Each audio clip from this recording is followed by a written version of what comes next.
কেতুগ্রামের চরখি গ্রামে মাত্র 5 মাস আগে অজয় বাঁধ সংস্কার করেছিল সেচ দপ্তর। প্রায় 1 কোটি টাকা ব্যয়ে বাঁধের ধারে পাথর বসানোর কাজ হয়, কিন্তু সম্প্রতি চরখি ধর্মরাজতলা এলাকায় বাঁধের বড়সড় অংশ ধসে পড়ে। পাথর, মাটি ও পলিব্যাগ নদীতে ভেসে গিয়েছে। এতে ক্ষুব্ধ গ্রামবাসীরা। অনেকেই জানিয়েছেন, অতিবৃষ্টিতে নদীর জল বেড়েছে, বাঁধ ভেঙে গেলে তারা কোথায় আশ্রয় নেবে তা নিয়ে আতঙ্কে আছেন। এক স্থানীয় বাসিন্দা এই প্রসঙ্গে জানিয়েছেন, আমাদের বাঁধ ভেঙে গেলে আমরা চলে যাবো।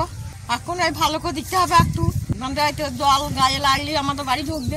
বোলটা দেওয়া থাকলে বোলটা তো চলে যাচ্ছে নদীর জলে। তা কি করে ভালো হয়েছে?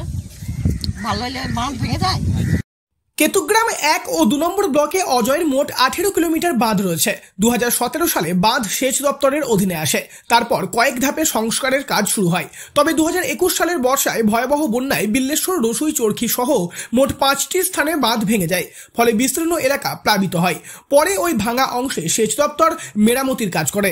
বর্তমানে কেতুগ্রাম 1 নম্বর ব্লকের পাণ্ডুগ্রাম পঞ্চায়েতের গণফুল ও নোয়াপাড়ার বিশ্রামতলা এলাকায় দুর্বল বাঁধ সংস্কারের কাজ চলছে। বিল্লেশ্বর পর্যন্ত প্রায় 2 কিলোমিটার বাঁধ সংস্কারে 3,30,00,000 টাকা খরচ হয়।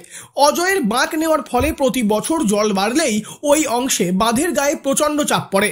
সেচ দপ্তর সূত্রে জানা গিয়েছে, বিল্লেশ্বরের চরখি এলাকায় প্রায় 1 কোটি টাকা ব্যয়ে বাঁধ সংস্কার করা হয়েছিল, কিন্তু মাত্র 5 মাসের মধ্যেই ধস নেমেছে।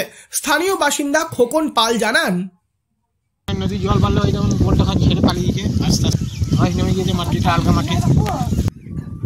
বোলটা জলের দিকে তো বাড়িতে চলে আসছে, ভেঙে সত্যি চলে গিয়ে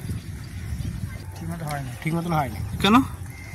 ওই যে বোলটা মনে করেন ওই গাছে ঘা থেকে একটু বালি বস্তা দিয়ে সেই কাছে ছেড়ে চলে গিয়েছে। তাহলে এইটা উপর পর্যন্ত একটা বোলটা দিলে ভালো হয়, আমাদের জলের মজুটা থাকবে ঘন্টা। এখন গ্রামবাসীদের একটাই প্রশ্ন, বাঁধ ভেঙে গেলে তাদের রক্ষা করবে কে?